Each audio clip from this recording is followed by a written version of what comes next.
بسم اللہ الرحمن الرحیم۔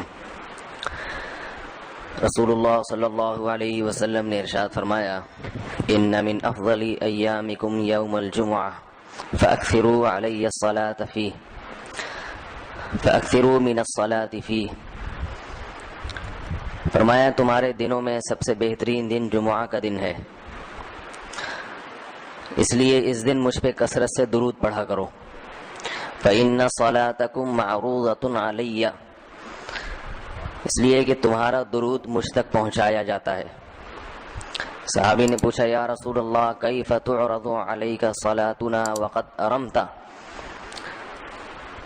ہمارا درود آپ تک کیسے پہنچایا جائے گا جبکہ آپ جب دنیا سے جائیں گے، قبر میں جسم آپ کا ختم ہو جائے گا، تو ہمارا درود آپ تک کیسے پہنچے گا؟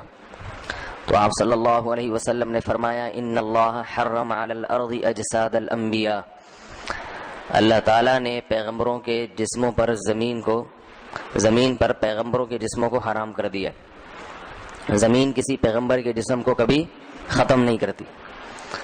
تو یہ بھی امت کا اجماعی عقیدہ ہے کہ جتنے بھی انبیاء ہیں ان کے جسم بالکل سلامت رہتے ہیں۔ شہداء میں تو یہ بہت زیادہ مشاہدہ ہوتا ہے، بہت سارے شہداء کے جسم سلامت رہتے ہیں۔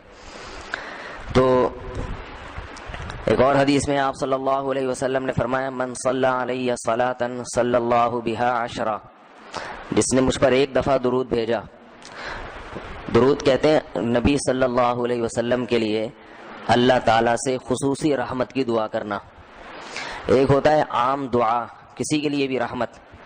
صلاۃ کہتے ہیں خصوصی رحمت جو اللہ اپنے خاص بندوں پہ کرتا ہے۔ اس لیے صلاۃ کا جو لفظ ہے نا، یہ درود اور صلاۃ یہ پیغمبر کے علاوہ کسی کے لیے جائز نہیں ہے، کیونکہ یہ صلاۃ خاص کس کے خاصہ ہے؟ یہ پیغمبروں کا۔ اس لیے ہم اللہم صلی علی محمد تو کہہ سکتے ہیں، لیکن یوں نہیں کہہ سکتے اللہم صلی علی فلان۔ تو وہ صلی جو ہے نا، صلاۃ یہ خاص قسم کی رحمتیں ہوتی ہیں جو اللہ پیغمبروں پر بھیجتے ہیں۔ تبھی قرآن میں آتا ہے اولئک علیہم صلوات من ربہم ورحمہ، کہ جو لوگ صبر کرتے ہیں ان پر اللہ کی خصوصی رحمتیں بھی ہیں اور رحمت بھی ہے۔ تو پتہ چلا صلاۃ اور رحمت میں فرق ہے۔ صلاۃ اعلیٰ قسم کی رحمتوں کو کہتے ہیں۔ تو آپ صلی اللہ علیہ وسلم نے فرمایا، جس نے میرے لیے ایک مرتبہ رحمت کی دعا کی، درود شریف پڑھا میرے لیے، تو اللہ اس پر 10 رحمتیں بھیجتے ہیں۔ اور جمعہ کے دن زیادہ فضیلت ہے درود شریف پڑھنے کی۔ البتہ یہ جو جمعہ کے دن میں حدیث مشہور ہے کہ 80 سال کے گناہ معاف ہوتے ہیں جمعہ کے دن درود پڑھنے سے، یہ حدیث سند کے لحاظ سے کمزور ہے۔ لیکن یہ جو میں نے حدیث پڑھی کہ جمعہ کا دن سب سے بہتر دن ہے، فَأَكْثِرُوا عَلَيَّ مِنَ الصَّلَاةِ فِيهِ، لہذا اس دن مجھ پہ کثرت سے درود پڑھا کرو، یہ بالکل صحیح حدیث ہے۔ تو جمعہ کے دن درود شریف کی اضافی فضیلت ہے۔ آج چونکہ جمعہ کا دن ہے تو اس لیے میں نے کہا کہ اس بارے میں تھوڑی سی بات کروں۔ ایک اور حدیث میں آتا ہے، رسول اللہ صلی اللہ علیہ وسلم نے فرمایا، لا تجعلوا قبری عیدا وصلوا علی فإن صلاتکم تبلغنی حیث کنتم۔ فرمایا میری قبر کو عیدگاہ نہ بناؤ، جیسے میلوں کی جگہ ہوتی ہے نا، میلے ٹھیلے، عید پہ جب سب لوگ جمع ہو کے خوشیاں مناتے ہیں، تو جیسے مزاروں پہ ہوتا ہے نا، قوالیاں ہو رہی ہیں اور یہ میلے ٹھیلے ہو رہے ہیں، آج کل دیکھا ہے۔ تو پہلے زمانے میں بھی جب کوئی نیک آدمی دنیا سے جاتا تھا تو لوگ اس کی قبر پہ دھرنے مار کے بیٹھ جاتے تھے، اور وہ مجاور اور یہ سب جو ہمارے یہاں ہوتا ہے۔ تو آپ صلی اللہ علیہ وسلم نے منع کیا کہ میری قبر کے ساتھ یہ کچھ مت کرو، البتہ مجھ پہ درود پڑھا کرو، اور فرمایا کہ تم جہاں سے بھی درود پڑھو گے یہ مجھ تک پہنچے گا۔ ایک اور حدیث میں رسول اللہ صلی اللہ علیہ وسلم نے فرمایا، ما من احد یسلم علی الا رد اللہ علی روحی فارد علیہ، کہ جب بھی کوئی مجھ پر سلام بھیجتا ہے اللہ میری روح کو میرے جسم میں لوٹاتے ہیں اور میں اس کے سلام کا جواب دیتا ہوں۔ اب یہ کیسے ہوتا ہے؟ چونکہ یہ برزخ کی زندگی میں ہے، لہذا اس کی کیفیات میں اور گہرائی میں جانے کی اجازت نہیں ہے۔ جیسے اللہ بہتر سمجھتے ہیں یہ ہوتا ہے، اس کی حقیقت کا ہمیں علم پوری طرح نہیں ہے، برزخی زندگی ہے۔ اور حدیث میں آتا ہے رسول اللہ صلی اللہ علیہ وسلم نے فرمایا کہ رغم انف رجل ذکرت عنده فلم يصلی علی، اس شخص کی ناک خاک آلودہ ہو جائے جس کے سامنے میرا نام لیا جائے، میرا تذکرہ ہو اور وہ مجھ پہ درود نہ پڑے۔ ایک اور حدیث میں آپ صلی اللہ علیہ وسلم نے فرمایا، البخیل من ذکرت عنده فلم يصلی علی، وہ شخص کنجوس ہے، بخیل ہے جس کے سامنے میرا نام آئے اور مجھ پہ درود نہ پڑے۔ یعنی اتنی بڑی شخصیت اور اتنے بڑے محسن اعظم کا تذکرہ آ رہا ہے اور اس کی زبان سے دعا بھی نہیں نکلتی، تو اس سے بڑا کنجوس دنیا میں کون ہو سکتا ہے؟ ایک اور حدیث میں آپ صلی اللہ علیہ وسلم نے ایک شخص کو دعا مانگتے ہوئے دیکھا جس نے درود شریف پڑھے بغیر دعا شروع کر دی، تو آپ صلی اللہ علیہ وسلم نے فرمایا اس نے دعا میں جلدی کی ہے۔ پھر فرمایا تم میں سے جب کسی شخص کو دعا مانگنی ہو تو پہلے اللہ کی حمد و ثنا پڑھے، پھر مجھ پر درود بھیجے۔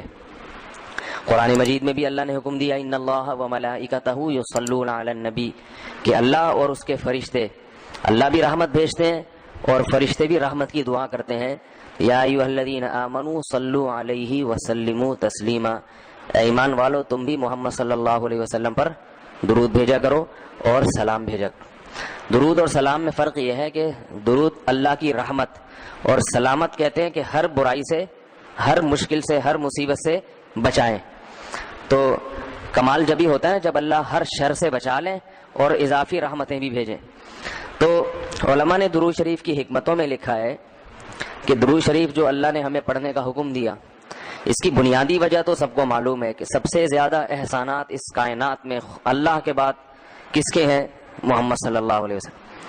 تو آپ صلی اللہ علیہ وسلم کے احسانات سب سے زیادہ ہیں انسانیت پر، انسان کو انسان آپ صلی اللہ علیہ وسلم نے بنایا، اور اہل اسلام تو سب سے زیادہ ان احسانات کے تلے دبے ہوئے۔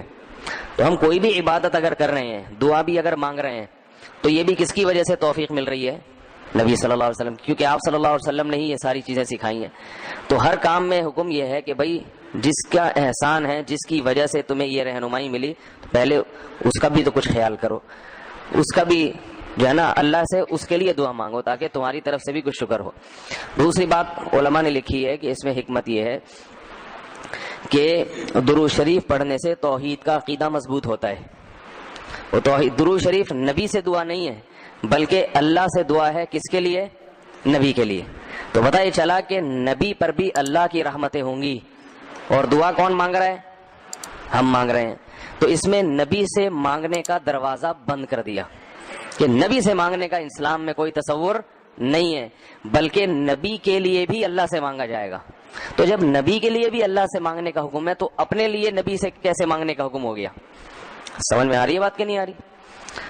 یعنی نبی کے لیے بھی کس سے مانگنے کا حکم ہے؟ اللہ سے۔ تو اپنے لیے کس سے مانگیں گے؟ بطریق اولا ہم پھر اللہ سے مانگیں گے۔ تو اس سے عقیدہ توحید مضبوط ہوتا ہے۔ اور تیسری بات یہ کہ علماء نے لکھا ہے کہ جب درود شریف پڑھیں تو اس نظریے سے نہ پڑھیں کہ نبی ہماری دعا کے محتاج ہیں، نبی اللہ کی رحمت کے تو محتاج ہیں، یہ تو درود شریف سے پتہ چلتا ہے، لیکن اللہ کی وہ رحمت اس وقت بھی ہوتی اگر ہم یہ دعا نہ مانگتے۔ تو ہمیں اس لیے ہے کہ ہم بھی انگلی کٹا کے شہیدوں میں نام لکھوا لیں۔ سمجھ رہے ہیں نا؟ اس کی حضرت مولانا اشرف علی تھانوی رحمہ اللہ نے بڑی پیاری مثال دی، فرمایا کہ جیسے کوئی بادشاہ اپنے شہزادے پر کچھ انعام کرنا چاہے، بادشاہ تو چاہتا ہے نا اپنی اولاد کو نوازنا، اپنے محبوب شہزادہ اس کا محبوب ہوتا ہے، تو آپ اگر بادشاہ سے سفارش کر دیں کہ حضرت یہ تحفہ آپ اپنے شہزادے کو دے دیں یا یہ فلاں چیز اپنے شہزادے کو، تو بادشاہ تو پہلے بھی دے رہا ہے، لیکن آپ کے کہنے سے وہ اور خوش ہو جائے گا، اور خوش ہو جائے گا کہ بھائی دیکھو جو کام میں چاہتا تھا یہ بھی اسی کی درخواست کر رہا ہے۔ تو نتیجہ کیا نکلے گا؟ تھوڑا سا آپ کو بھی دے دے گا وہ، ٹھیک ہے نا، کہ چلو یہ گڑ تم بھی منہ میٹھا کر لو اپنا، تم نے اتنا اچھا کام کیا۔ اور اگر آپ کسی کو حکم دیں اس کے دشمن پہ خرچ کرنے کا، آپ جا کے کہیں بھائی وہ تمہارا دشمن ہے، تمہارا دل چاہتا ہے اس کا گلا دبا دو، تو ایسا کرو اس کو ہدیے ودیے دیا کرو، تو کہے گا میں اس کو گلا دبانا چاہتا ہوں اور تو ہدیے کی ترغیب دے رہا ہے تو میں تیرا بھی گلا دباؤں گا۔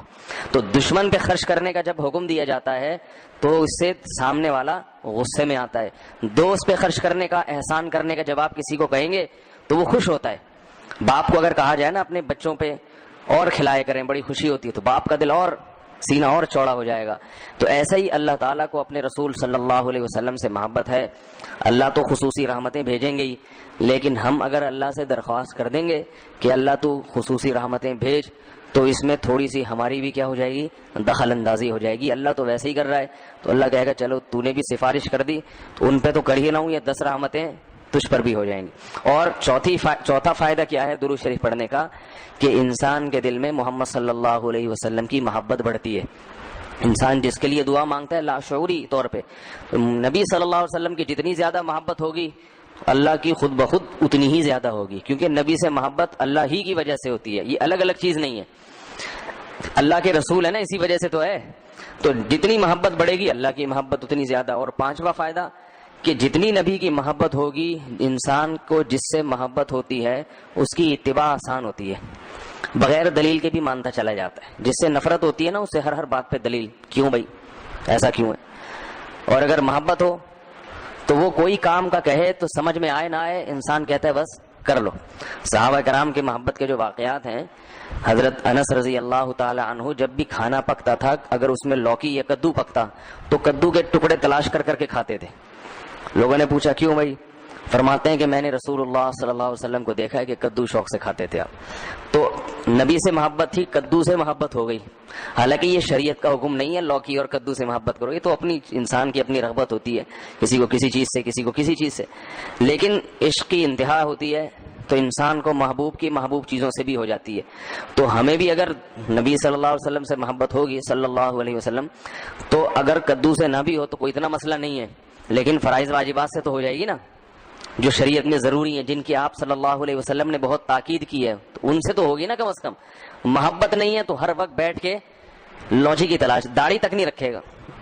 داڑھی کا سمجھاؤ تو کہ بھائی کیوں بھائی، پھر یہ سمجھاؤ کہ بھائی آپ صلی اللہ علیہ وسلم کے اخلاق ایسے تھے، نہیں میری سمجھ میں نہیں آتے، ایسے کیسے اخلاق بنائے جا سکتے ہیں خادموں کے ساتھ. تو محبت ہو جاتی ہے تو سارے کام آسان ہو جاتے ہیں. تو درود شریف پڑھنے کا ایک فائدہ یہ بھی ہے. تو اس لیے ہمت کر کے علماء نے جو ایک نصاب بتاتے ہیں نا، روزانہ 100 دفعہ صبح 100 دفعہ شام. ویسے تو سب سے بہتر درود ابراہیمی ہے جو نماز میں ہم پڑھتے ہیں، آپ صلی اللہ علیہ وسلم نے سکھایا ہے. یہ نہ ہو مشکل لگے تو اتنا کر لو صلی اللہ علیہ وسلم، صحیح ہے نا. یہ 100 دفعہ پڑھ لیں، کتنا ٹائم لگتا ہے اسے؟ صبح 100 دفعہ پڑھ لیا، 100 دفعہ شام کو پڑھ لیا. اور اگر پورا ہفتہ توفیق نہیں ملتی تو کم از کم جمعہ ہی کے دن پڑھ لے انسان. سمجھ رہے بات کو؟ نہیں سمجھ رہے بھائی؟ میرا خیال نہیں آ رہی. جمعہ کا دن پڑھ لے انسان، اس میں زیادہ فضیلت ہے. اور یہ جو درود شریف ہے نا، یہ صلی اللہ علیہ وسلم پورا پڑھنا چاہیے. میں کل بھی بیان میں کہا تھا نا ساشے آ رہے ہیں ہر چیز کے، تو جیسے سلام کے ساشے نا، سلام کرنا ہو نا اتنی سی آواز آتی ہے بس. تو درود شریف بھی حضور صلی اللہ علیہ وسلم نے فرمایا. لوگ کیا کہتے ہیں؟ حضور صلی اللہ علیہ وسلم نے فرمایا. بھائی صلی اللہ علیہ وسلم بول دو پورا. لکھنے میں بھی علماء نے بیان کیا ہے کہ مجلس میں، کسی مجلس میں جب آپ صلی اللہ علیہ وسلم کا نام آئے تو کم از کم ایک دفعہ درود شریف پڑھنا واجب ہے. بار بار واجب نہیں ہے، بار بار افضل ہے. مجلس میں جب ایک دفعہ نام آیا تو پہلی دفعہ بہرحال واجب ہے، یا کم از کم ایک دفعہ اس مجلس میں. بار بار پڑھنا ضروری نہیں ہے، بہتر ہے. تو یا تو پڑھے ہی نہیں، ایک دفعہ پڑھ لیا کافی ہے. لیکن پڑھیں تو پھر ساشے نہ لے کر آئیں، درود شریف کو بگاڑے نہیں، پورا ہونا چاہیے صلی اللہ علیہ وسلم. اور اگر آپ کو ڈر یہ ہے کہ نہیں بار بار پڑھنے سے میری زبان گھس جائے گی، نقصان ہوگا اور توانائی کم ہو جائے گی، روزہ زیادہ لگے گا، تو ایک ہی دفعہ پڑھ لے مگر طریقے سے پڑھ لے، ساشے نہ لے کر آئے صلی اللہ علیہ وسلم، اس طرح نہ کرے. اسی طرح لکھنے میں بھی آپ صلی اللہ علیہ وسلم کا جب نام آئے تو مجلس ایک ہے تو ایک دفعہ کہہ دے آدمی زبان سے. لکھنا واجب نہیں ہے، آپ صلی اللہ علیہ وسلم کے نام کے ساتھ درود شریف لکھنا واجب نہیں ہے، افضل ہے. تو یا تو اگر یہ ڈر ہے کہ میں نے لکھ دیا پورا نام تو میرا پین گھس جائے گا، سیاہی کا خرچہ زیادہ آئے گا، پیسے زیادہ بھرنے پڑیں گے مجھے، مہنگائی کا دور ہے، اتنی سیاہی میں افورڈ نہیں کر سکتا، تو پورا نام ہی نہ لکھے، یعنی درود شریف لکھے ہی نہیں. لیکن اگر لکھنا ہے تو چھوٹا سا سواد نہ ڈالے. سمجھ رہے بات؟ باقی ساری چیزیں پوری ہیں. یہ نہیں کہ والد محترم میں صرف واو لکھ دیا، ابا خود ہی سمجھ جائیں گے والد کی بات چل رہی ہے، ٹھیک ہے نا. زید کا نام آیا تو صرف زے لکھ دیا. کبھی ہوتا ہے ایسے؟ ہوتا ہوگا شاید آپ کے یہاں. اور جتنی باتیں آ رہی ہیں صرف کچھ ساشے پیش کر دی، ایسا نہیں ہے. جب درود شریف لکھنے کی بات آتی ہے تو صرف چھوٹا سا سواد ڈال دیا. تو بھائی اتنی تکلیف اگر ہو رہی ہے تو نہ لکھو، کوئی فرض تھوڑی ہے. لیکن اگر لکھنا ہے تو احترام کا تقاضا کیا ہے؟ پورا نام لکھا جائے صلی اللہ علیہ وسلم. دیکھو حدیث کی اتنی بڑی بڑی کتابیں محدثین نے جو لکھی ہیں، کتنی بڑی بڑی کتابیں. جب بھی آپ صلی اللہ علیہ وسلم کا نام آئے گا تو محدثین پورا درود شریف لکھتے ہیں صلی اللہ علیہ وسلم. کسی حدیث کی کتاب میں، امام بخاری کی ہو، امام مسلم کی ہو، یا ابن ماجہ ہو، یا صحیح ستہ کی جتنی کتابیں اس کے علاوہ بھی ہیں، جب درود ہوگا تو پورا صلی اللہ علیہ وسلم ہوتا ہے. تو لکھنے میں بھی اس کا اہتمام کرنا چاہیے، پورا نام لکھ دیا جائے. یہ جو میں کہہ رہا ہوں نا قلم گھس جائے گا اور یہ ہو جائے گا، یہ تو بخیل آدمی کے لیے، ورنہ کس قلم تھوڑی گھستا ہے. لکھنے پورا تحریر لکھ رہے ہو، جب بھی نام آئے صلی اللہ علیہ وسلم پورا لکھنا چاہیے. اللہ تعالیٰ عمل کی توفیق عطا فرمائے. ایک چھوٹی سی آخر میں بات سن لیں کہ آپ صلی اللہ علیہ وسلم کا جو لقب ہے نا، لوگ مختلف ناموں سے پکارتے ہیں. کوئی کہتا ہے حضور اکرم صلی اللہ علیہ وسلم نے فرمایا، یہ بھی ٹھیک ہے، آپ سب سے اکرم ہیں۔ کوئی کہتا ہے سرور دو عالم صلی اللہ علیہ وسلم نے فرمایا، کوئی کہتا ہے حضور صلی اللہ علیہ وسلم نے فرمایا، یہ سب ٹھیک ہے نام، لیکن سب سے بہترین جو نام آپ کے لیے ہے رسول اللہ صلی اللہ علیہ وسلم، کیونکہ اس سے بڑا لقب کوئی بھی نہیں ہے۔ رسول اللہ کا مطلب اللہ کے سفیر، تو یہ سب سے بڑا منصب ہے۔ اس لیے عام استعمال میں جو صحابہ کا بھی طریقہ تھا، نبی اللہ، صحابہ کیا کہتے تھے؟ نبی اللہ یا رسول اللہ۔ تو محدثین بھی جو لفظ آپ کے لیے استعمال کرتے ہیں رسول اللہ صلی اللہ علیہ وسلم یا نبی اللہ، تو عام استعمال میں یہ زیادہ بہتر ہے۔ وہ بھی ٹھیک ہے، سرور کائنات، حضور اکرم، شفیع المذنبین، سب صحیح ہے، لیکن ہوتا ہے نا جب بہت سارے آپشن ہو تو انسان سلیکٹ کرتا ہے سب سے بہترین کو، تو سب سے بہترین لفظ آپ کے لیے کیا ہے؟ رسول اللہ، یہ سب سے بہترین لفظ۔ اللہ تعالیٰ سمجھنے کی، عمل کی توفیق۔